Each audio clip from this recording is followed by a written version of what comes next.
Whether buying, selling, or refinancing your home, the appraisal process is a critical step. Everybody wants to know what it's worth. So to give us a definitive answer, we've called on our own Fox 5 real estate expert, John Adams. First of all, good morning to you, John. Good morning. It's good to be home. Yeah, glad it's been a while. Glad to have you back here in studio with us. So I imagine if you had $1 for every time you were asked this question, you'd be a very rich man. How much is my home worth, John? How much? Yeah. Everybody wants to know. It's the ultimate cocktail talk. What's this house worth? And you and I were just talking. I think in terms of the 50 years that I've been in the business, perhaps the most important skill that a real estate professional can develop, or anybody for that matter, what's it worth? What is somebody willing to pay for it? When we talk about an appraisal, typically we're trying to predict typical buyer behavior, right? And there are 3 approaches to value. So let's go let's over. Start with the first one right here, and that's how is that home appraisal conducted? All right. The first thing is we're going to look at if it was burned down to the ground, what would it cost to rebuild it? That's called the replacement approach. Okay.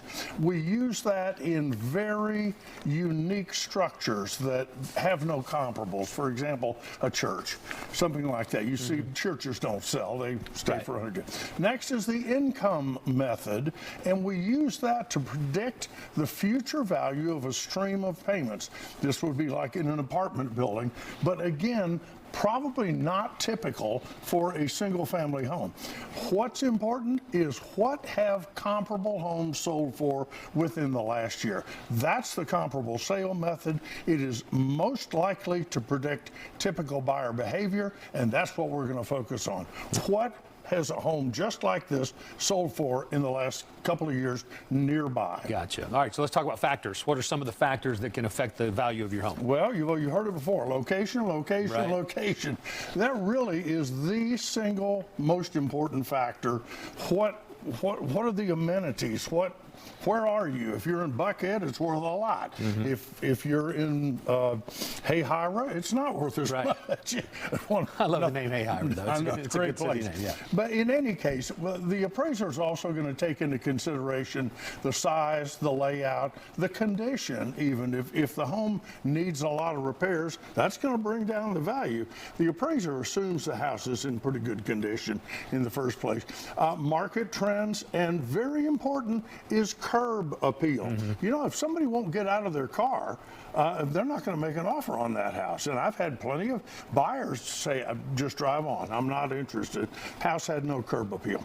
So those are some of the factors that an appraiser is going to look at. All right, so what can we avoid? What issues can we avoid, or trying to avoid that low appraisal? What you know, a low appraisal can really derail a transaction as much as anything else.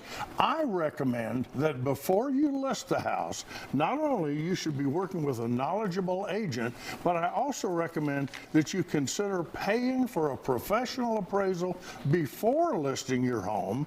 It's just like printing a $100 bill. You now have proof. Look at this. I didn't know what it was worth. I had it appraised. It came back at this, that, or the other. Whatever that price is, you can hang your hat on that.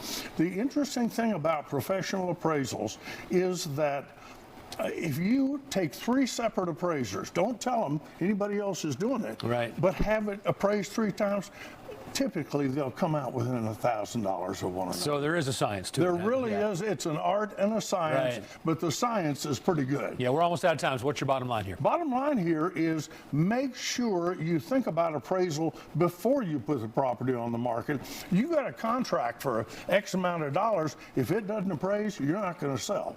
So get that appraisal done ahead of time, hang your hat on it, and don't be surprised. I imagine a lot of people might have questions for you today. I'll be here for an hour. All right, let's do it. John, thanks as always. And as he mentioned, John's going to be here after the show taking your questions on Facebook Live. You can also find this segment on our website, fox5atlanta.com.